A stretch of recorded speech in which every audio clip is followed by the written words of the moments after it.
मैं जब यहाँ पर आ रहा था तो मुझे किसी ने रास्ते में पूछा कि असदुद्दीन ओवैसी साहब आप कहाँ पर जा रहे हैं। तो मैंने कहा कि नागपुर को जा रहा हूँ। तो बोले आरएसएस के नागपुर को जा रहे आप। तो मैंने उनसे कहा कि नहीं भाई, मैं ताजुद्दीन बाबा के नागपुर को जा रहा हूँ।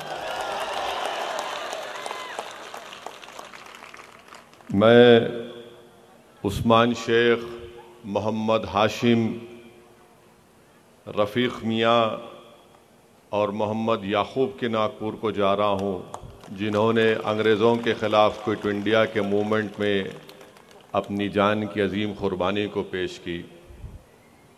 मैंने उनसे कहा कि मैं याकूब हसन सेठ के नागपुर को जा रहा हूँ, जिन्होंने मुस्लिम लीग को छोड़कर टू नेशन थियरी की मजम्मत की थी। मैंने आखिर में उनसे कहा कि मैं उस नागपुर को जा रहा हूँ जो बाबा साहेब अम्बेडकर की दीक्षा भूमि है, जहाँ पर उन्होंने हज़ारों की तादाद में अपने साथियों के साथ हिंदुइज़्म को छोड़कर बौद्ध मज़हब को इख्तियार किया।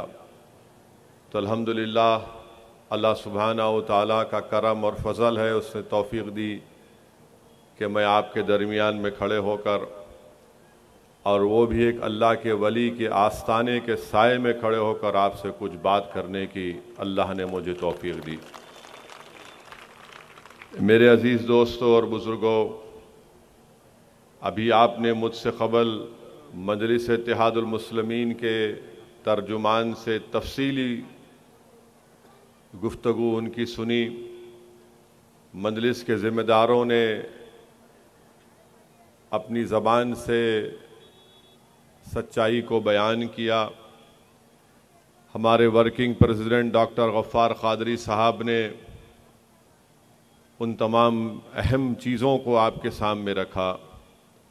मैं सिर्फ आपके दरमियान में इसलिए खड़ा हूँ कि आपको ये बताने के लिए कि अभी आपके सामने शकील पटेल साहब ने और डॉक्टर गफ्फार क़ादरी साहब ने इस बात को रखा कि नागपुर शहर में कई स्लम इलाक़ों को, झोपड़पट्टियों को यहाँ की एडमिनिस्ट्रेशन ने, यहाँ की सरकार ने उनको रेगुलाइज किया और उनको हक़ मिल्कियत उनको अता की गई, उनको दी गई।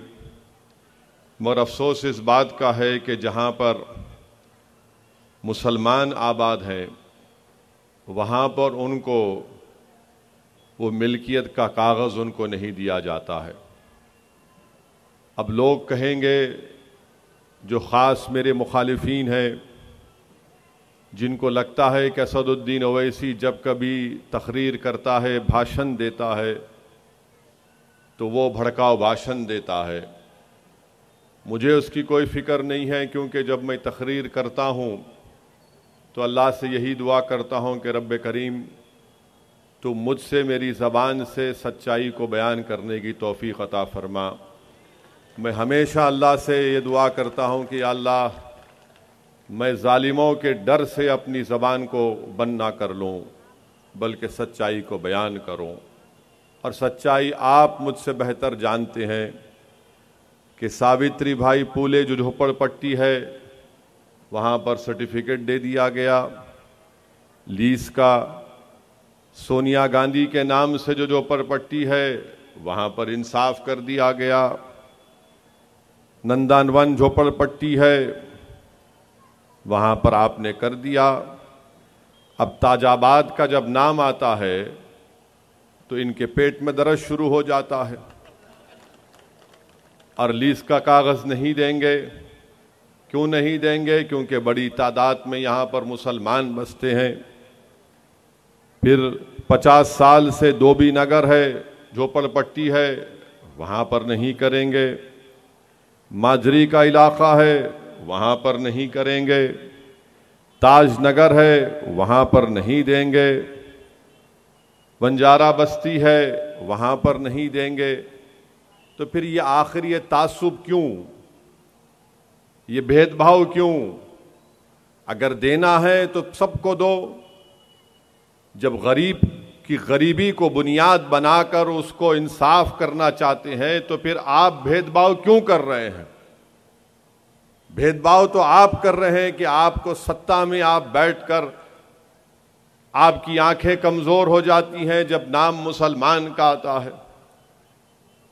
ये इनकी तासुबियत है, ये इनकी नफरत है। और फिर आप देखते हैं कि नागपुर में 2 डेवलपमेंट अथॉरिटी है, एक महानगर पालिका है और दूसरा नागपुर इंप्रूवमेंट ट्रस्ट है।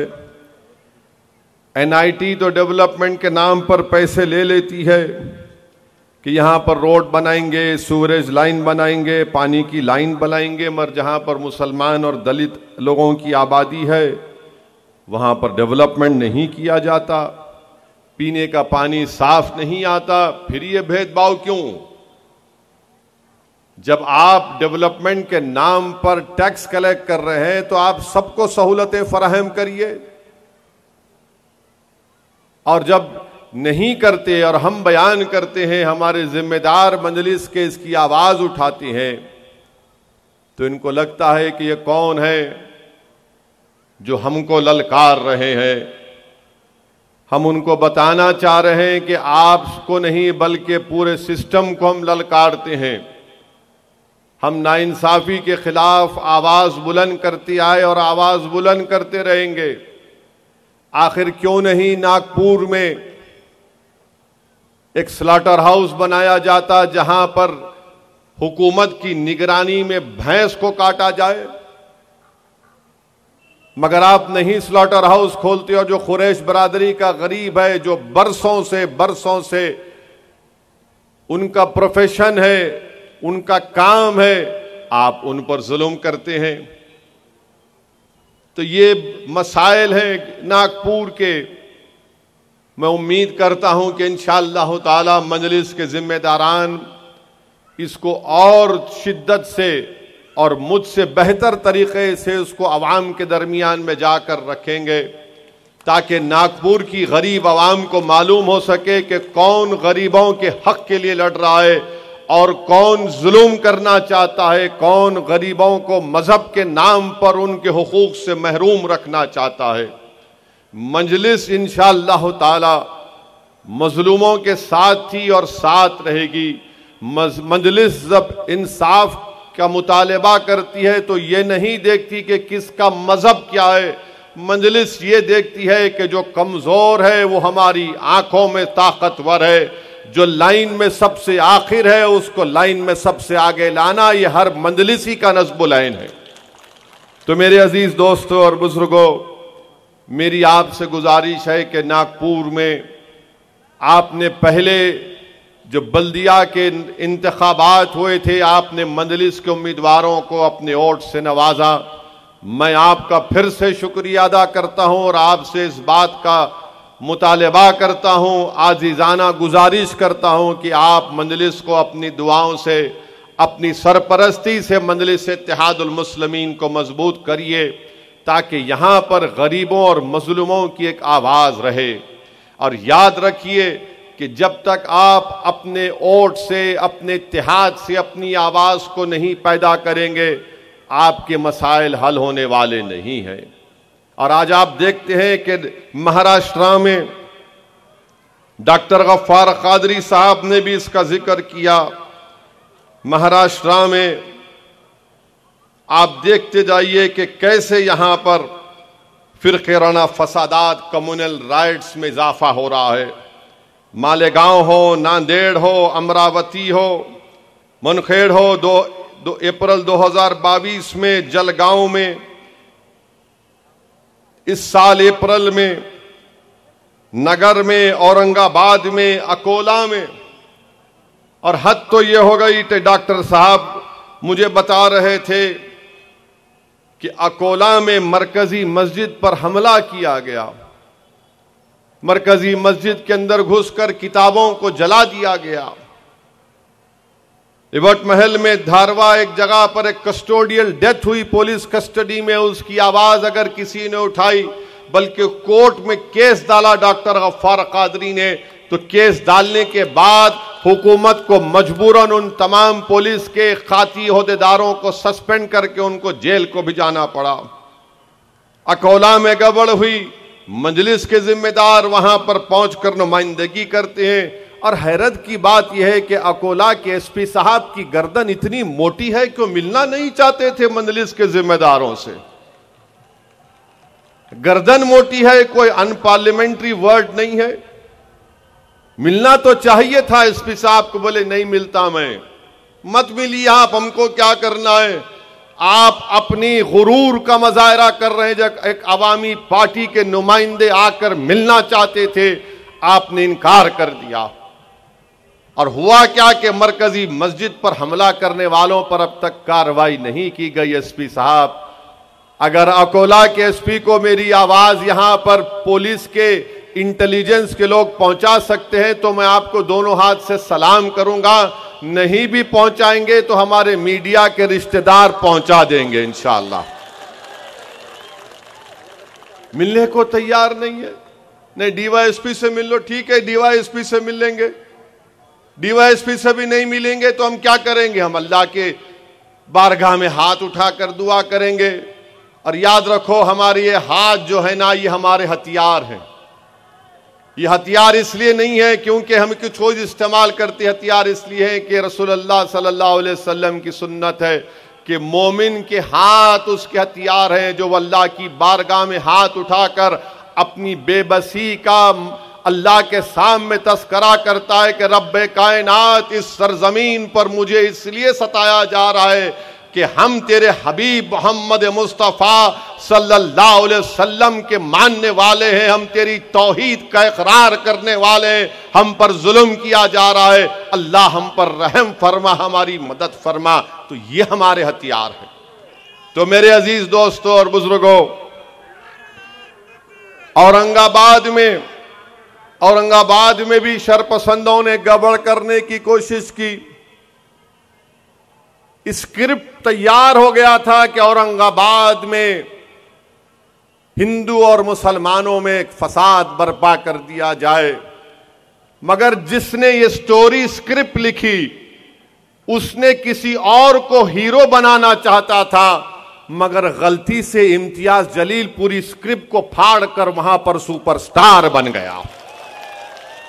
और इम्तियाज जलील ने जाकर मंदिर में बैठकर मुस्लिम लड़कों को कहा कि नहीं, खबरदार, मंदिर के ऊपर आंच नहीं आने देंगे। इम्तियाज जलील मंदिर में कितना, 1 घंटे 2 घंटे 3 घंटे बैठे रहे। 3 घंटे इम्तियाज जलील बैठे रहे, हालात को पुरअमन किया। अफसोस है कि एक साहब की शहादत हुई, उनकी मौत हो गई, मगर औरंगाबाद को इम्तियाज जलील और मंजलिस के तमाम जिम्मेदारों ने, डॉक्टर गफ्फार कादरी ने, मंजलिस के नासिर सिद्दीकी ने, तमाम अराकीन बल्दिया ने मिलकर औरंगाबाद के अमन को बिगड़ने से बचा लिया। मैं उनका शुक्रगुजार हूं। मगर उसके बाद क्या हुआ, इम्तियाज जलील पर, वो बीजेपी का एक मरकजी मिनिस्टर है, नहीं ये डर के गया मंदिर में, कोई बोले एक्टिंग करने के लिए गया, वो कांग्रेस के लोग बोले तुम मंदिर क्यों गया। मेरे दोस्त, इंसान की जान बचाने के लिए अगर कहीं भी जाना पड़ा तो जाएंगे इंशाअल्लाह ताला। आग लगाने के लिए नहीं गए, आग को बढ़ने से बचाने के लिए हमने काम किया था। मंदिर को बचाना भी हमारी जिम्मेदारी है, मस्जिद को बचाना भी हमारी जिम्मेदारी है, और सबसे बड़ी जिम्मेदारी एक रुकने पार्लिमान की, सियासतदान की, सियासी पार्टी की है कि इंसान की जान को बचाया जाए, शहर के अमन को बचाया जाए। वो काम औरंगाबाद में किया, मगर अफसोस कि अकोला में ऐसा हुआ। मुख्तलिफ मुकामात पर फसादात हो रहे हैं महाराष्ट्र में। ये फिक्र का लम्हा है, जो हुकूमत है उनको सोचना चाहिए कि क्यों हो रहा है। शिंदे और फडणवीस की ये जो जोड़ी है, इनको सोचना चाहिए कि ये क्यों हो रहा है। और अफसोस मुझे इस बात का होता है कि महाराष्ट्र में 50 ऐसे जलसे हुए, 50 ऐसे जलसे हुए, मगर आज के जलसे की रिपोर्टिंग आप कल से देखेंगे कितना बड़ा चढ़ाकर लोग पेश करेंगे हमारे भाषण को।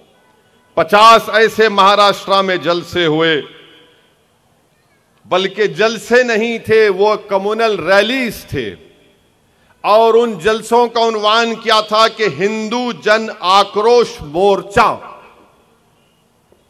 ये पूरे के पूरे आरएसएस के इशारे पर ये तमाम 50 ये कम्युनल रैलीज महाराष्ट्र में हुए, जिसके जलसों में सिर्फ और सिर्फ किसी एक समुदाय के खिलाफ अगर जहर उगला गया तो मुसलमानों के खिलाफ, जिसका जिक्र सुप्रीम कोर्ट में भी हुआ हालिया दिनों में। केस तो बुक हुआ, पुलिस ने एफआईआर रजिस्टर किया, मगर उनको गिरफ्तार नहीं किया। हम पूछना चाहते हैं उन लोगों से जिन्होंने ये जन आक्रोश मोर्चा निकाला, अरे भैया गुस्सा किस बात का है आपको? गुस्सा किस बात का है आपको? शिंदे मुख्यमंत्री बन गए हिंदुत्व के नाम पर। मोदी ने कहा कि मैं हिंदू राष्ट्रवादी हूं तो मैं प्रधानमंत्री हूं, तो आपको आक्रोश किस बात का है? मुख्यमंत्री आपका, डिप्टी चीफ मिनिस्टर आपका, होम मिनिस्टर आपका, सत्ता आपकी, मुंबई में महाराष्ट्र में सरकार आपकी, दिल्ली में 9 साल से सरकार आपकी, फिर से आक्रोश कैसा आपका? जन आक्रोश मोर्चा। तो मालूम हुआ कि मकसद एक ही था कि मुसलमानों को बदनाम करो, मुसलमानों का खौफ पैदा करो, मुसलमानों से नफरत पैदा करो, ताकि 2024 का जब पार्लियामेंट का इलेक्शन आ जाए तो हमारी रोटी उस पर सेक कर खा जाए उसको। कौन सा जन आक्रोश है आपको बताइए आप मेरे अजीज दोस्तों और बुजुर्गों। महाराष्ट्र में शिंदे की सरकार और फडणवीस की सरकार और उस 50 कम्युनल रैलीज में लव जिहाद पे बात हो रही है। अरे कोई शादी किससे करेगा? आप कहीं को बीच में डंडी मार रहे।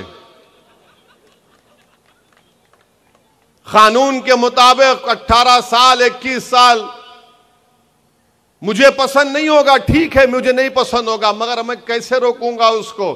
नहीं, हम 50 हिंदू जन आक्रोश मोर्चा के जरिए गालियां देंगे। अरे भाई, आप लव जिहाद कहां है? लव में जिहाद कहां होता है प्यारे? लव में लव ही होता है। ये मोहब्बत से नफरत करने वाले आप कब से पैदा हो गए? ठीक है, आप शादी नहीं करते, मत करिए, मगर अगर कोई मोहब्बत कर रहा है तो कम से कम कबाब में हड्डी तो मत बनिए। नहीं, लव जिहाद हो रहा है। कहां हो रहा है? तुम्हारा मुख्यमंत्री है, बोलो उसको लाओ, डेटा लाके बताओ, 2 डेटा लाके बताओ कितना लव जिहाद हुआ है। बताओ, डेटा लाओ, जनता के सामने लाके रखो, ये डेटा है, ये सरकार का डेटा है। बताओ, मैं चैलेंज कर रहा हूं फडणवीस को, जो पूरा खेल खेलते हैं, कराओ, आप लाओ, महाराष्ट्र की जनता के सामने रखो फडणवीस साहब, ये लव जिहाद का जो तुम खड़ा किए, बताओ क्या डेटा है? कोई डेटा नहीं है, मगर नफरत फैलाना है। जो कोई भी आता खड़े होकर गाली देता, बस खाली बकवास, अनाप शनाप बकते हैं और कुछ नहीं होता। कोई केस नहीं केस बुक होता, मगर कभी उनको ले जाकर जेल नहीं लेकर जाते, खाली केस बुक कर दी। हाँ, हेट स्पीच 153A आप आईपीसी बुक कर दिए, उसके बाद क्या? नहीं, हम सोचेंगे 41 की सीआरपीसी नोटिस देंगे। माने पूरा माहौल मकदर कर देते और मासूम हिंदू भाइयों बहनों को, दलित भाइयों को पैगाम देते कि देखो ये मुसलमान ऐसा कर रहे हैं। अरे डेटा है तो पहुंचाओ, सामने लाओ। और फिर आप लव जिहाद भी बोलते और बोलते यूनिफॉर्म सिविल कोड भी लाएंगे। जब यूनिफॉर्म सिविल कोड आएगा तो फिर ये कहां जाएगा? फिर बताओ, इसके बारे में कोई जिक्र नहीं करेंगे। मेरे अजीज दोस्तों और बुजुर्गों, मेरी इज्जतदार मां और बहनों, मकसद एक ही है मकसद एक ही है कि नफरत पैदा करो। अच्छा, ये सब हो रहा था, ये 50 जलसे हुए, क्या उद्धव ठाकरे कुछ बोले? क्या पवार साहब कुछ बोले? क्या कांग्रेस के जितने जो नेता अभी बचे हुए हैं वो कुछ बोले? नहीं, कुछ नहीं बोले। क्यों नहीं बोले? अरे कुछ बोलेंगे तो खामखा वो वोट जो आ रहा हमको नहीं मिलेगा। अब आप बताइए, इसमें फिरका परस्ती को कौन बढ़ा रहा है? मैं जो आपके सामने खड़ा हूं, इन तमाम पार्टीज ने यह तय कर लिया कि सबसे बड़ा मुजरिम अगर है तो ओवैसी है। इसकी वजह से होता है, इसकी वजह से यह होता है। और जो सेकुलर पार्टी के जो गुलाम हैं, जो सेकुलरिज्म के पुजारी हैं, जिनकी जबान नहीं थकती मुझे गाली देते देते, बताओ तुमने अपनी जबान को क्यों नहीं खोला? इन तमाम जब जलसे हो रहे थे, गाली दो मुझे, इल्जाम लगाओ, कोई फर्क नहीं पड़ता, क्योंकि मेरी खबर में तुम आने वाले नहीं है, अशर के मैदान में ना तुम आने वाले। मगर जितना तुम गाली दे रहे, याद रखो मैं तो खुश होता हूं, क्योंकि तुम्हारे अच्छे अमाल इंशाअल्लाह उस मैदान में मेरे पास आ जाएंगे, अगर है तो तुम्हारे पास। गाली दो मगर बोलो तो सही।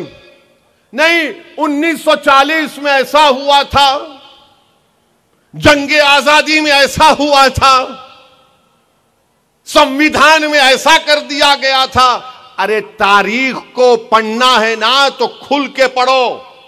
मैं तुम्हारे सामने खड़े होकर, नागपुर की आवाम के सामने खड़े होकर तारीख को बयान कर रहा हूं।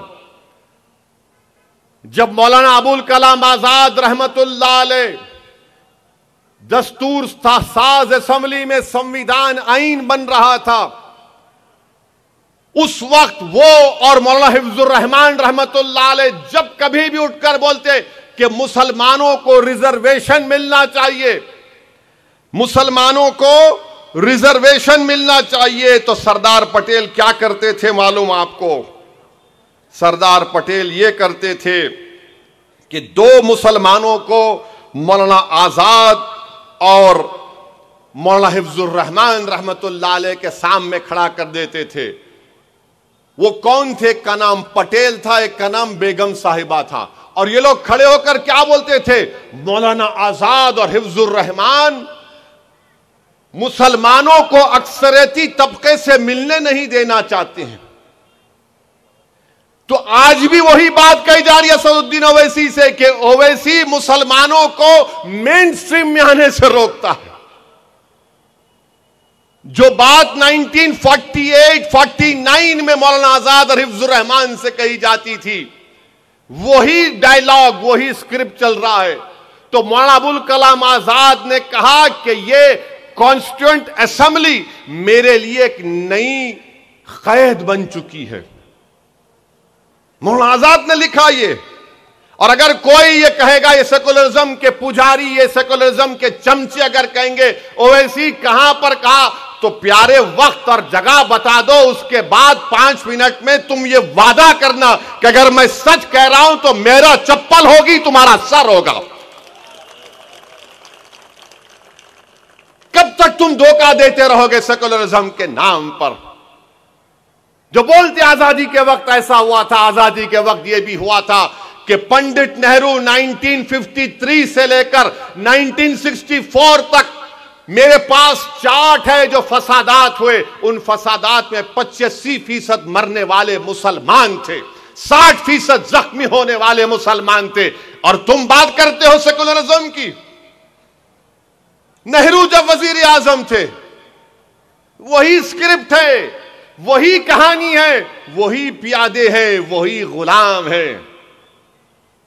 और गाली उस वक्त मौलाना हिफ्जुर रहमान को, मौलाना आजाद को दी जाती थी। रिजर्वेशन की जब बात होती थी तो आज असदुद्दीन ओवैसी को और इम्तियाज जलील को गाली दी जा रही है। मगर मेरे अजीज दोस्तों और बुजुर्गों, आपको समझना है इन बात को। मैं संविधान में, आईन में जो सेकुलरिज्म लिखा गया उसके खिलाफ कभी था ना रहूंगा। मैं हमेशा सियासी सेकुलरिज्म के खिलाफ हूं। इसको इस्तेमाल किया गया है मुसलमानों को कमजोर बनाने के लिए, इसको इस्तेमाल किया गया है मुसलमानों को बेघर बनाने के लिए, इसको इस्तेमाल किया गया है मुसलमानों को फसादात के बाद जेलों में डालने के लिए, इसको इस्तेमाल किया गया है कि मुसलमानों को टेररिज्म के कानून में डालकर उन नौजवानों की जवानी को बर्बाद करने के लिए, इसको इस्तेमाल किया गया है कि हमको ताकतवर नहीं कमजोर बनाने के लिए, इसको इस्तेमाल किया जा रहा है ताकि हमारी सियासी क़यादत ना उभरे। इन सबको एक बात की तकलीफ है कि सबकी लीडरशिप हो सकती है, मराठाओं की हो सकती है, कोई बात नहीं। मराठाओं की लीडरशिप हो सकती है, कोई बात नहीं। बैकवर्ड क्लास की हो सकती है, कोई बात नहीं, मगर किसी की नहीं हो सकती तो दलित और मुसलमान और आदिवासी की पॉलिटिकल लीडरशिप नहीं हो सकती। सबका लीडर हो सकता है मगर मुसलमानों का कोई लीडर नहीं हो सकता। और मैं कह रहा हूं कि मैं लीडर नहीं बनना चाहता हूं। अल्लाह गवाह है, मैं इस पाक औलिया अल्लाह के आस्ताने के सामने खड़े होकर कह रहा हूं, अल्लाह मेरे दिल का हाल जानता है, मैं मुसलमानों का लीडर नहीं बनना चाहता हूं। मेरी जिंदगी अल्लाह जब तक मुझे जिंदा रखेगा, मेरी कैन ख्वाहिश है कि तुम लीडर बनो, तुम कायद बनो, तुम सिपे सालार बनो। आपको लीडर बनना है। जब तक हम बैठकर अपने मुकद्दर के फैसले हम नहीं करेंगे, हमारे मसाइल हल होने वाले नहीं हैं। हम बैठकर कैसे अपने मुकद्दर के फैसले तय करेंगे? जब आपका नेता होगा, नागपुर की बल्दिया में आपका नेता होगा, महाराष्ट्र की विधानसभा में 2 से ज्यादा आपके एमएलएज होंगे, महाराष्ट्र में 1 इम्तियाज से ज्यादा और एमपी आपके जीत कर आएंगे।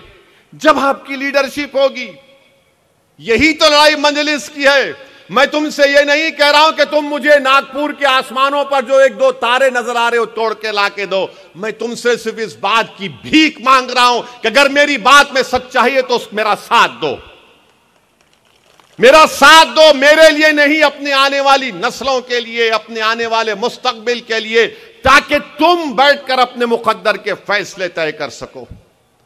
आप बताइए मेरे अजीज दोस्तों और बुजुर्गों, गवर्नमेंट ऑफ इंडिया ने, मिनिस्ट्री ऑफ एजुकेशन ने अपना डेटा रिलीज किया है। वो डेटा ये क्या कहता है सुनो आप।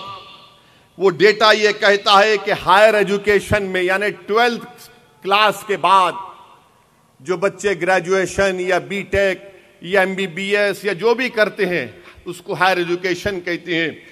गवर्नमेंट ऑफ इंडिया का डेटा कहता है कि 2019 और 20 में 21,01,000 मुसलमान हायर एजुकेशन में पूरे भारत में पढ़ रहे थे। 2020 और 21 में आते आते कितने 21 लाख से कमी कितनी हुई है? 1,80,000 बच्चे हायर एजुकेशन से गायब हो गए। 1,80,000, 1,80,000 Muslims are not in higher education. ये बोलो ना आप। जो लोग सेकुलरिज्म के नाम पे बोलते कांग्रेस का साथ दो रहे, फिर ये तो बोलो ये कैसे हुआ, इसका सबब बताओ, इसकी दवा बताओ। 1 साल में 1,80,000, यानी हमारा हायर एजुकेशन में मुस्लिम बच्चे 5.45% थे, वो गिरकर 4.64 हो गए। सबसे नीचे अगर कोई आखिर में कोई है हायर एजुकेशन में तो मुसलमान है। मुसलमान यार, आपको मालूम कि सबसे ज्यादा हायर एजुकेशन मुसलमान से आगे हमारे दलित भाई, हमारे आदिवासी भाई, हमारे ओबीसी भाई, और सबसे नीचे कौन है? मुसलमान। और सबसे ऊपर कौन है? Upper caste. 45% अपर कास्ट के लोग हायर एजुकेशन में। अब बोलो सेकुलरिज्म का बाजा बजाओ। ये जो सेकुलरिज्म के पुजारी हैं, जो हारमोनियम लेकर खाली राग गाते हैं, सेकुलरिज्म सेकुलरिज्म, बोलो ये क्या है? ये 1,80,000 बच्चे सिर्फ 1 साल में हायर एजुकेशन से मुसलमानों के गायब हो गए। और कहां से गायब हो गए? इंस्टीट्यूट ऑफ नेशनल इंपॉर्टेंस में, पब्लिक फंडेड स्टेट यूनिवर्सिटीज में, गवर्नमेंट एडेड डीम्ड यूनिवर्सिटीज में, जो सेंट्रल यूनिवर्सिटीज के कॉलेजेस हैं उसमें नंबर गिर गया, जो स्टेट यूनिवर्सिटीज के कॉलेजेस हैं उसमें मुसलमानों का नंबर गिर गया। अगर हम मुसलमान पढ़ेंगे नहीं, लिखेंगे नहीं, तो कैसे ताकतवर होंगे? कैसे अपने हुकूक की लड़ाई लड़ेंगे? कैसे अपनी इज्जत की लड़ाई लड़ेंगे? कैसे अपनी हिफाजत की लड़ाई लड़ेंगे? कैसे अपने घर को बचाने की लड़ाई लड़ेंगे? कैसे अपने मस्जिद और दरगाहों और वक्फ की जायदाद को बचाने की लड़ाई लड़ेंगे? तालीम से महरूम कर दिए जा रहे हैं। और आपको मालूम, महाराष्ट्र में, उत्तर प्रदेश में बाबा की सरकार है जो हर बात पे बोलते गोली मारो। उत्तर प्रदेश में 58,365 मुस्लिम बच्चे निकल गए। महाराष्ट्र में कितने निकले? 15,428 बच्चे। अब लोग बोलते हैं ये ओवैसी से पूछो तेलंगाना में क्या हुआ। तेलंगाना में इजाफा हुआ है। कितना इजाफा हुआ है? 7,000 बच्चों में इजाफा हुआ है। खाली 7 है में थालियां मत मारो। ये थालियां मार मार के तुम लोग ट्रेन में देखते ना, थाली ट्रेन में कौन मारता। तेलंगाना में मंजलिस के 7 एमएलए, कोई मंत्री नहीं बनेगा जब तक मैं जिंदा रहूंगा इंशाअल्लाह। सब संतरी बन के, खादिम बन के काम करेंगे गरीबों का और मजलूमों का। 7,000 इजाफा हुआ है तेलंगाना में। ये गवर्नमेंट ऑफ इंडिया का डेटा है। ये जो बीजेपी आरएसएस वाले जो ओवैसी को गाली देते हैं, ये जो कांग्रेस के गुलाम, इनके दुम छल्ले जो सेकुलरिज्म के पुजारी हैं, बताओ इसका जिम्मेदार कौन है? तुम सेकुलरिज्म, अरे कहां का सेकुलरिज्म है मुझे बताओ? कहे का सेकुलरिज्म है? क्यों नहीं मुसलमान तालीम हासिल करते? अब यहां से कोई बैठेगा बीजेपी कांग्रेस वाला, बोलेगा ए पढ़ते नहीं ना मुसलमान, इनको पढ़ने का शौक ही नहीं है, इनको खाली कारखाना होना, पंचर की दुकान होना, मैकेनिक होना, उन्हें ड्राइवर चलाना, फ्रूट का कारोबार करना। अरे जालिमो, तुम झूठ पे झूठ बोल रहे हो। मुसलमान इसलिए नहीं पढ़ा सकता अपनी औलाद को क्योंकि तुम्हारी सरकार हमको पढ़ाना नहीं चाहती, हमारे बच्चों को। तुम स्कॉलरशिप का इंतजाम करो और देखो कितने बच्चे पढ़ते हैं। आप बोलेंगे कहां से बोल रहे तुम? तेलंगाना में मुस्लिम बच्चे और बच्चियां गवर्नमेंट की मंजलिस की नुमाइंदगी पर तेलंगाना में 65,000 के करीब मुस्लिम बच्चे और बच्चियां 6ठी जमात से 12वीं जमात तक गवर्नमेंट के रेजिडेंशियल स्कूल में पढ़ती हैं। फ्री में तालीम बेहतरीन, उसमें एडमिशन के लिए एंट्रेंस लिखना पड़ता, मंजलिस नुमाइंदगी करी तो हायर एजुकेशन में जाते। पैसे नहीं है, नौकरियां नहीं मिलती तो मुसलमान बोलता अरे भाई पढ़ लिया तो भी नौकरी मिली गई की है। और तीसरा ये वजह कि जो देखता है कि पूरे मुल्क में उसको कभी गाय के नाम पर मारा जा रहा, कभी गोश्त के नाम पर मारा जा रहा, कभी दाढ़ी के नाम पर मारा जा रहा, कभी पिक्चर के नाम पर मारा जा रहा है। एक डर का माहौल पैदा कर दिया हुकूमत करने वालों ने। और जो ये अपोजिशन में बैठे हैं, अब जब इलेक्शन आएगा तो बोलेंगे बाबा सेकुलरिज्म के नाम पे भीख दे दे, ये बाबा ओवैसी को मत दे, वो वोट काटने वाला है।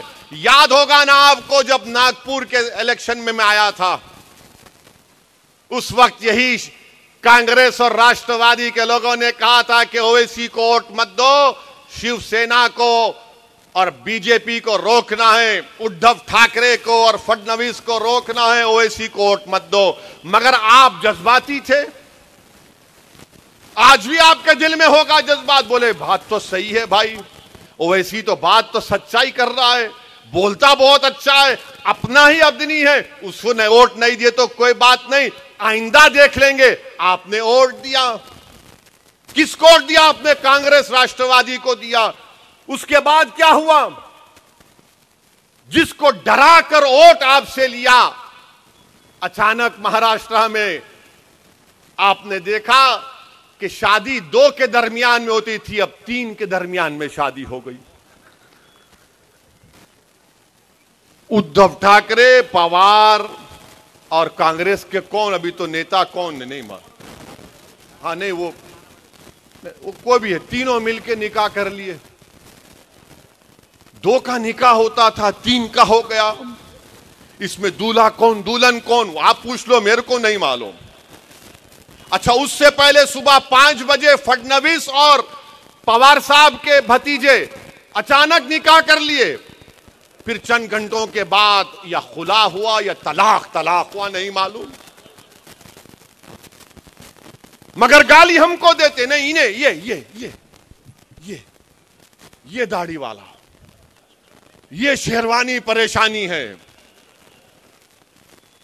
मेरे अजीज दोस्तों और बुजुर्गों, कब तक आप इसी तरह वोट डालते रहेंगे? आपका इख्तियार है, आप जिसको चाहे दे ना दे, आपका इख्तियार है, मगर कभी तो सोचो। मैंने तुम्हारे सामने मौलाना अबुल कलाम आजाद को कोट किया कि मौलाना आजाद ने कहा था 1949 में, मौलाना आजाद ने कहा था कि ये मेरे लिए एक नई जेल बन चुकी है। वही सिलसिला चल रहा है, वही सिलसिला चलता रहेगा। मैं मर जाऊंगा, जमीन में मेरे जिस्म की हड्डियां कीड़े मकोड़े खा लेंगे उसको, मगर यही इस्तेसाल चलेगा, यही धोखा चलता रहेगा। जिस दिन आप एक बार मुत्तहिद होकर, बेखौफ होकर अपने वोट का इस्तेमाल करेंगे, जैसा कि औरंगाबाद की आवाम को मैं सलाम करता हूं, लाख कोशिश कर लिए मगर औरंगाबाद के हिंदू मुसलमान दलितों ने कहा कि अब की बार इम्तियाज, और दोबारा इम्तियाज उन्होंने फैसला ले भी लिया। आप कब तक नहीं लेंगे? नहीं, इलेक्शन जैसे आता मुसलमानों का ऐसा लगता है भाई जिंदगी मौत का मामला है, क्या करेंगे? इनको नहीं वोट दिए तो उन्हों आ जाते। अरे मेरे भाई, तुम वोट मत भी दो, वो लोग जीत रहे हैं, बीजेपी वाले आपकी वजह से नहीं जीत रहे। मैं हमेशा कह रहा हूं, आज भी कह रहा हूं आपसे, पार्लियामेंट का चुनाव क्या होता है देखो। मेरे अजीज दोस्तों और बुजुर्गों, अपनी लीडरशिप को पैदा करो। अगर आप मुझे पसंद नहीं करते तो किसी और को खड़ा कर लो मेरे भाई, मगर कोई तो हो जो तुम्हारी लड़ाई लड़ सके। अरे महाराष्ट्र की सियासत में किसानों के नेता हैं, दलितों के नेता है, आदिवासियों के नेता है, मराठों के नेता है, बैकवर्ड क्लास के बरादरियों के नेता है। तुम्हारा कौन है नेता बताओ? अरे जो चुनाव आने के बाद जो लोग मसाजिद से ऐलान करते हैं कि सेकुलरिज्म के नाम पर वोट दो, अरे आप खुद लीडर बन जाइए ना, चुनाव लड़िए आप, मैं आपके लिए काम करने को तैयार हूं। मगर ये कब तक ऐलान करके आप अपना नुकसान कर रहे हैं? नई पार्लियामेंट की बिल्डिंग बना दिए मोदी जी, अब नई पार्लियामेंट बनेगी, उसमें जाएंगे। नई बिल्डिंग तो बन गई, जरूरत भी थी नई बिल्डिंग की, मगर उसमें कौन तुम्हारी आवाज को उठाएगा? कब तक तुम मेरी तरफ देखोगे, इम्तियाज जलील की तरफ देखोगे? अरे हम इंसान हैं भाई, हम कभी ना कभी ये चिराग गुल हो जाएगा, हम दुनिया से चले जाएंगे। फिर तुम किसको लेकर आओगे? तुम आसमान से नहीं आएगा, कोई जमीन से निकल कर नहीं आएगा, तुम्हारे दरमियान से तुमको अपना लीडर बनाना पड़ेगा। सोचो मेरी इस बात को। नहीं, पार्लियामेंट में है ना ओवैसी बोलेगा, अरे मैं क्या कोई ऑर्केस्ट्रा पार्टी हूं? दूसरे नहीं बोल सकते। ट्रिपल तलाक का मसला आया तो सबकी जबानें खामोश। मैंने कहा उन मुस्लिम एमपी से दूसरे पार्टी के, बोलो कुछ तो बोलो। बोले नहीं ओवैसी तेरी बात सुनने बैठे हम। बोला क्यों? बोले हमारी पार्टी नहीं बोलने देगी। मेरे अजीज दोस्तों और बुजुर्गों, अपनी लीडरशिप को पैदा करिए आप, अपनी आवाज को मजबूत करिए आप, डरिए मत, घबराइए मत। हालात मुल्क के उसी वक्त बदलेंगे जब आप अपने मुकद्दर के फैसले करेंगे। लोग जो मुझ पर इल्जाम लगाते, मैं तुमको पूछ रहा हूं, आरएसएस के हेडक्वार्टर पर जाकर मोहन भगवत से मुलाकात करके कोई सेकुलरिज्म की बात करेगा? पूछो, जवाब दो मेरे सवाल का। मोहन भगवत से जाकर मिलते हैं और फिर बोलते हैं सेकुलरिज्म की बात और ओवैसी वोट काटने वाला है। अरे मैं तो आरएसएस की आइडियोलॉजी का सख्त मुखालिफत रहा हूं और रहूंगा इंशाअल्लाह ताला, बल्कि मेरी पूरी नस्ल सुबह कयामत तक आरएसएस के खिलाफ रहेगी। मगर जो लोग हेडक्वार्टर पर जाकर आरएसएस के चीफ से मिलते हैं, आप किस जबान से कह रहे हैं कि सेकुलर पार्टियों का साथ दो? किस जबान से कह रहे हैं आप बताओ? कौन सा हक आपको हासिल है? मगर आप तबलीग करते हैं इस बात की। मेरे अजीज दोस्तों और बुजुर्गों, आपको यह सोचना चाहिए कि मुल्क के हालात क्या हैं, किस रास्ते पर वतन अजीज को लेकर ये लोग लेकर जा रहे हैं। हद तो यह हो गई मेरे अजीज दोस्तों और बुजुर्गों कि जुल्म हो रहा। और जो कांग्रेस के पुजारी हैं वो बोलते नहीं, देखो कांग्रेस की सरकार है। राजस्थान में जुनैद और नसीर को जिंदा जला दिया गया। जुनैद और नसीर को जिंदा जला दिया गया। कांग्रेस की हुकूमत थी। सबसे पहले उनके घर को जाने वाले का नाम असदुद्दीन ओवैसी था। मैं गया, वहां पर जाकर मिला। वहां के मुख्यमंत्री 15 दिन के बाद जुनैद और नसीर के घर को गए। एस ग्रेशिया कितना दिए? 15 लाख। कन्हैया को मारने वालों के कंडेम करते हैं, मजम्मत करते हैं। कन्हैया के परिवार को 50 लाख और जुनैद और नसीर के परिवार को 15 लाख देते हैं। यह कांग्रेस की हुकूमत है। हाजी हज को जा रहे हैं, हाजियों की बस पर पत्थर फेंककर हाजियों को जख्मी कर दिया गया। कांग्रेस की सरकार है। और बोलते नहीं ओवैसी वोट काटने वाला है। अरे उत्तर प्रदेश के लोकल बॉडी के इलेक्शन हुए। मैं मेरठ की सरजमीन की आवाम को, नागपुर की सरजमीन से सलाम करता हूं। मजलिस के मेयर के कैंडिडेट को 1,28,000 वोट मिले और हमारे 11 कॉरपोरेटर मेरठ में कामयाब हुए। 11 कॉरपोरेटर हमारे कामयाब हुए। संभल में मजलिस का चेयरमैन, कांट में मजलिस का चेयरमैन, 100 से ज्यादा कॉरपोरेटर उत्तर प्रदेश पर मजलिस के कामयाब हुए। क्यों हुए? क्योंकि उत्तर प्रदेश की चुनाव में मैं उत्तर प्रदेश के मुसलमानों से पुकार कर कह रहा था कि तुम बीजेपी को नहीं हरा पाओगे, तुम अखिलेश को वोट दे रहे हो, मत दो, मजलिस को दो। अपने 2-3 नेता को पैदा कर लो जो तुम्हारी आवाज को उत्तर प्रदेश की विधानसभा में, असेंबली में उठाएंगे। मगर सबने कहा ओवैसी साहब मजबूरी है। मैंने कहा इतनी मजबूरी तो नहीं है कि तुम अपनों को छोड़कर दूसरों को वोट दोगे।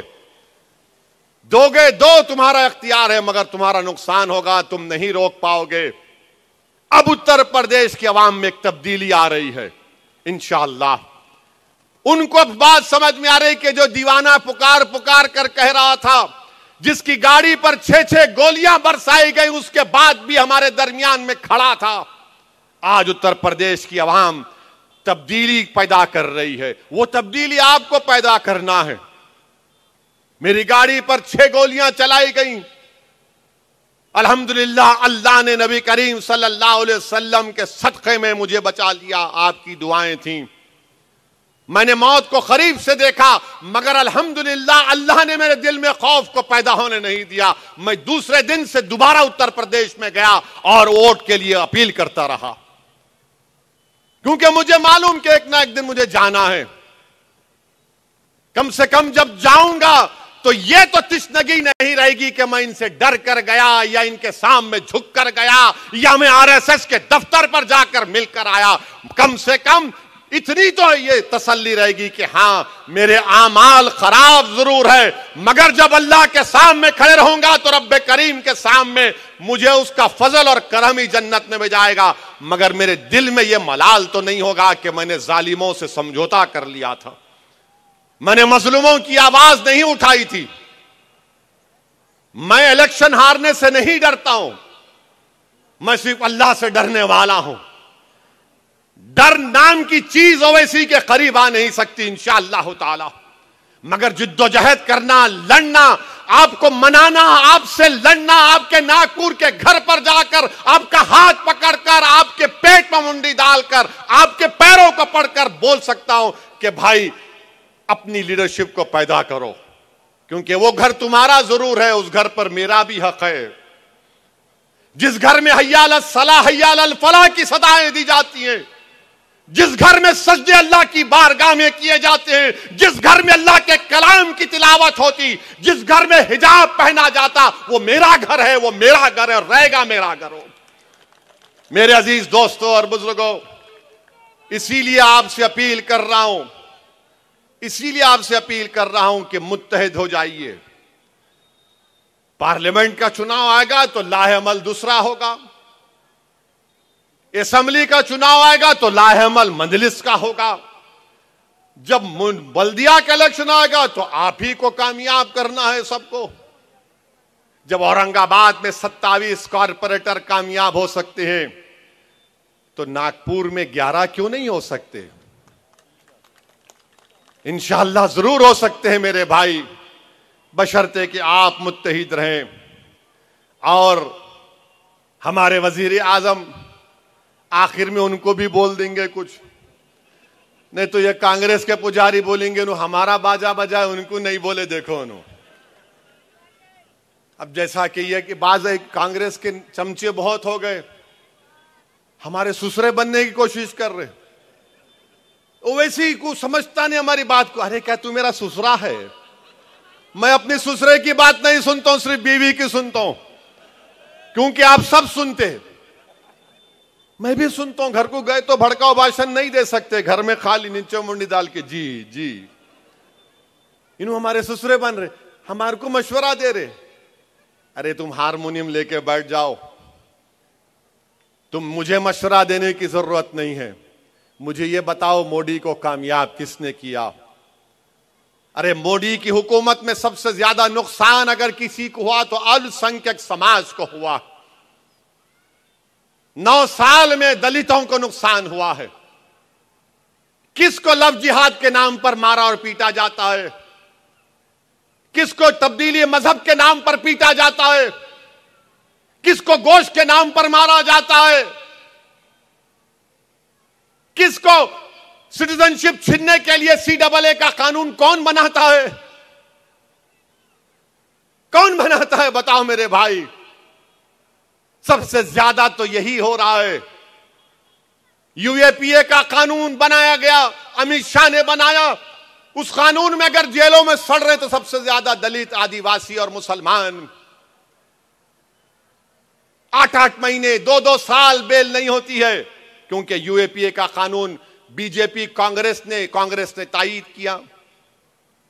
ये 9 साल का रिकॉर्ड है प्रधानमंत्री का।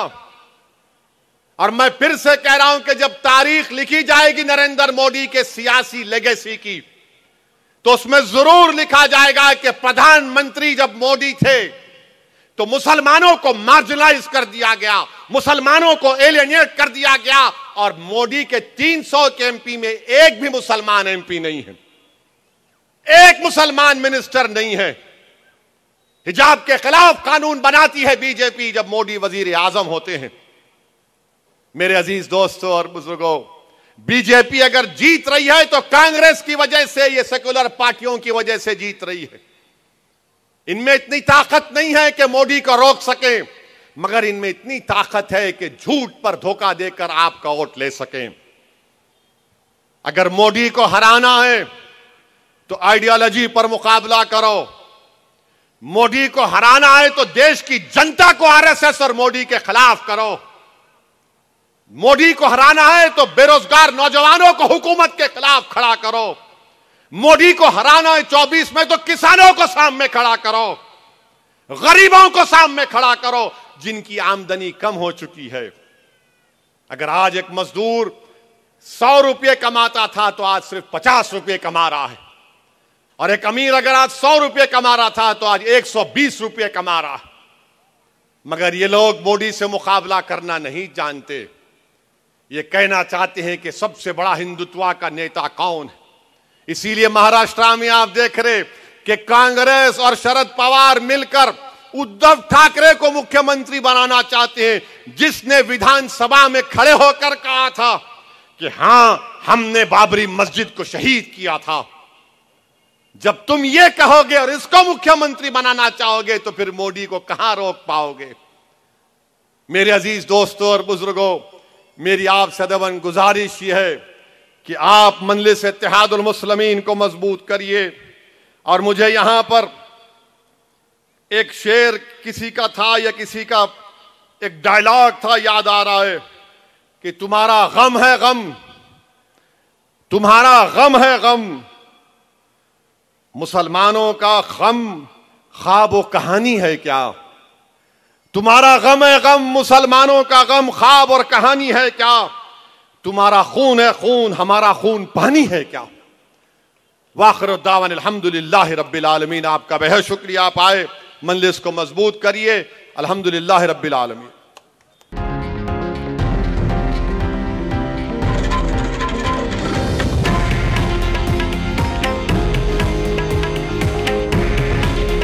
हे आहे देशातील नंबर 1 न्यूज नेटवर्क आणि आपण पाहत आहात TV9 मराठी। काळजी तुमची, हित महाराष्ट्राचं।